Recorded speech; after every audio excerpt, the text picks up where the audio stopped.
गुणाकर मूल्य का जन्म कब हुआ था? 3 जनवरी 1935। 3 जनवरी 1935। और कहाँ हुआ था? तो महाराष्ट्र के अमरावती जिला में, ठीक है ना, महाराष्ट्र के अमरावती जिला में। तुमसे पूछ देगा सौर मंडल किसकी रचना? सौर मंडल किसकी रचना? और इसमें दे देगा तुम्हारे पास ऑप्शन गुणाकर मूल्य हो गया, भीमराव अम्बेडकर, इसी तरह 4 ऑप्शन दे देगा, बोलेगा सौर मंडल किसकी रचना? तो उस समय टिक करना होता है, ठीक है ना। देखो ये चैप्टर कितना है? 5, ठीक है ना, क्लास 10 का। तो 5वां चैप्टर का नाम क्या है? नगरी लिपि। सबसे पहले इसमें होता है नगरी लिपि है क्या, ठीक है ना। निबंध है, कहानी है, भाषण है, साहित्य है, क्या है आखिर में, ठीक है ना। ये अगर पूछे नगरी लिपि क्या है तो क्या है? वो निबंध है, ठीक है ना। नगरी लिपि क्या है? निबंध। अब बात करते हैं इसके लेखक के बारे में। नगरी लिपि के लेखक, नगरी लिपि के लेखक कौन है? गुणाकर मूल्य। गुणाकर मूल्य। अब क्या करते हैं, इसका लेखक परिचय देखते हैं। लेखक मतलब इसके जो लेखक है उसके बारे में। इसका जो लेखक है गुणाकर मूल्य, नगरी लिपि के लेखक कौन है? गुणाकर मूल्य।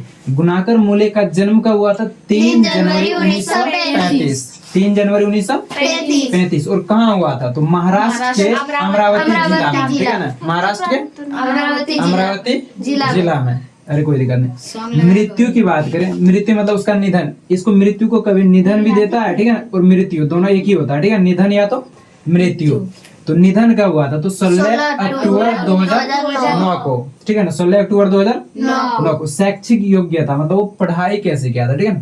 देखो प्रारंभिक पढ़ाई की बात करें, मतलब शुरुआती पढ़ाई जो हम लोग बचपन से करते हैं आंगनबाड़ी में, तो वैसे तरह वो कहाँ किया था? ग्रामीण परिवेश में। ग्रामीण परिवेश मतलब गांव घर में ही किया था, ठीक है ना।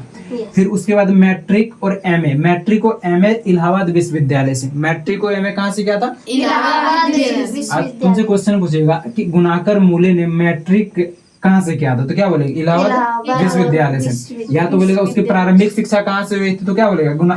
ग्रामीण परिवेश से। फिर बात आता है अंग्रेजी व हिंदी का अध्ययन। उन्होंने क्या किया था? सारा ये जो काम किया था ना वो मराठी भाषा में किया था, ठीक है ना। मराठी भाषा में उसने पढ़ाई किया था ग्रामीण परिवेश में। और मैट्रिक तक क्या किया था? वो मराठी भाषा में वो पढ़ा था, ठीक है ना।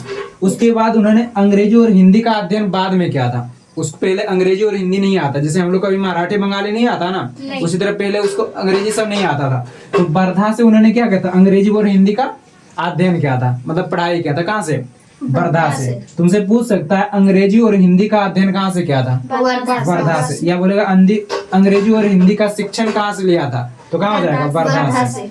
अब बात करते हैं उसकी रचना जो उन्होंने लिखा था। जैसे सबका होता है कि वो सब किताब लिखता है, ठीक है ना। तो उसकी कौन कौन सा रचना है? तो पहला रचना की बात करें तो क्या है? अक्षरों की कहानी, सौर मंडल, अंतरिक्ष यात्री, नक्षत्र लोक, सूर्य, आधुनिक भारत के महान विज्ञानी, और कई सारा रचना है। लेकिन ये हमारा क्या है? प्रमुख रचना है। अब इससे क्वेश्चन कैसे आता है? तो आप तुमसे पूछ लेगा सौर मंडल किसकी रचना है? सौर मंडल किसकी रचना है? और इसमें दे देगा तुम्हारे पास ऑप्शन गुणाकर मूल्य हो गया, भीमराव अम्बेडकर, इसी तरह 4 ऑप्शन दे देगा, बोलेगा सौर मंडल किसकी रचना है, तो उस समय टिक करना होता है, ठीक है ना। अब जैसे पूछ देगा लेखक, जैसे पूछ लिया नगरी लिपि के लेखक कौन है, तो क्या बोलेगी?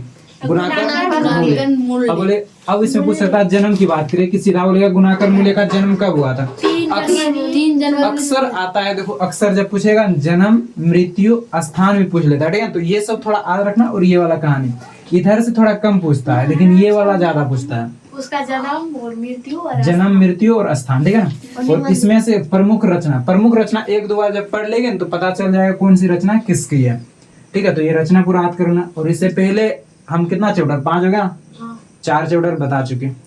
तुम अगर चाहेगी तो वहां से जाके देख लेना, ठीक है ना।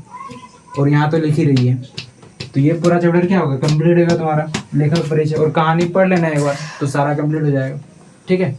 जाओ। सर इसका मृत्यु 6 अक्टूबर 1900